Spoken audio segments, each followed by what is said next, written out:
Hello friends, welcome to Roja talks YouTube channel. మా బాబుతో కలిసి మొదటిసారిగా లాంగ్ జర్నీ అయితే చేస్తున్నాము.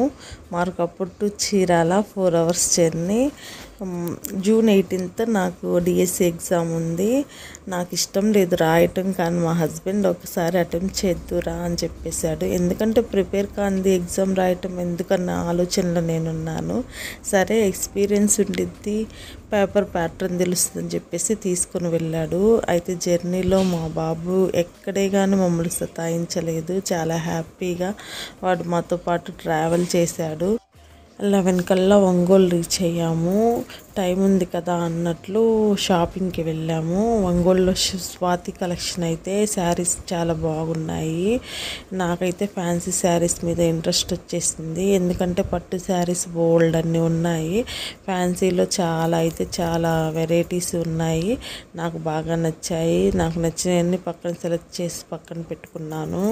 ఈలోపు కిడ్స్ వేర్ చూద్దామని చెప్పేసి పైకి వెళ్ళాము. అయితే కిడ్స్ వేర్లో మా పాపకు మా బాబుకు చూస్తుంటే ఒక్కటి కూడా నాకు నచ్చలేదు, అంతగా అనిపించలేదు. మార్కాపూర్లోనే బెటర్ అనిపించింది. ఇంకా ఆ తర్వాత మేము మళ్ళీ ఎగ్జామ్కి వెళ్ళాలి కదా అని చెప్పేసి శారీస్ అయితే సెలెక్షన్ చేసుకొని పక్కన పెట్టి ఎగ్జామ్కి వెళ్ళాము.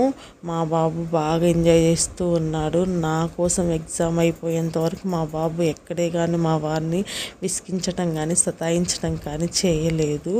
ఇంకా ఎగ్జామ్ అయిపోయిన తర్వాత రిటర్న్ అవుదామన్న లోపు మా హస్బెండ్ నువ్వు బీచ్ చూడలేదు కదా, ఒకసారి బీచ్కి వెళ్దామని తీసుకెళ్ళాడు. రామాపురం బీచ్ అండి. చీరాల తర్వాత నేను రామాపురం బీచ్ ఒక 5-10 నాకు తెలియదు కిలోమీటర్స్, కానీ మా హస్బెండ్ తీసుకెళ్ళాడు. అక్కడ నేను చాలా ఎంజాయ్ చేశాను. మా బాబు కూడా చాలా ఎంజాయ్ చేశాడు. నాకు చాలా ప్రశాంతంగా అనిపించింది. అక్కడ నుంచి రావాలనిపించలేదు, కానీ ఇంట్లో పాపను పెట్టి వచ్చాము. మా మామయ్య మా అత్తమ్మ చూసుకున్నారు ఆ రోజు. ఇంకా మా పాప కోసం త్వరగా వెళ్ళాలని నేను ఆలోచనలో ఉన్నాను. అయితే ఆమె ఎక్కడే కానీ ఏడవలేదని ఫోన్ చేసి చెప్పారు. ఇంకా మేము ఎంజాయ్ చేయటం మొదలుపెట్టాము. రైడ్కి వెళ్దామని చెప్పేసి తీసుకున్నాము. అయితే మా హస్బెండ్ అంతగా ఇష్టపడలేదు, ఎక్కడ పడిపోతాము అని. ఇంకా అలా ఫొటోస్ దిగేసి మళ్ళీ ఒంగోలు వచ్చాము. ఒంగోలు వచ్చి జ్యువెలర్స్కి వెళ్ళాము. అక్కడ మా అన్నయ్య పెళ్ళికి కొంచెం షాపింగ్ చేసాము. మా హస్బెండ్కి నేను మొదటిసారి రింగ్ అయితే గిఫ్ట్ ఇచ్చాను. నాకు చాలా హ్యాపీగా అనిపించింది. ఇలా ఆ రోజు మా డే అంతా ఎండ్ అయిపోయింది.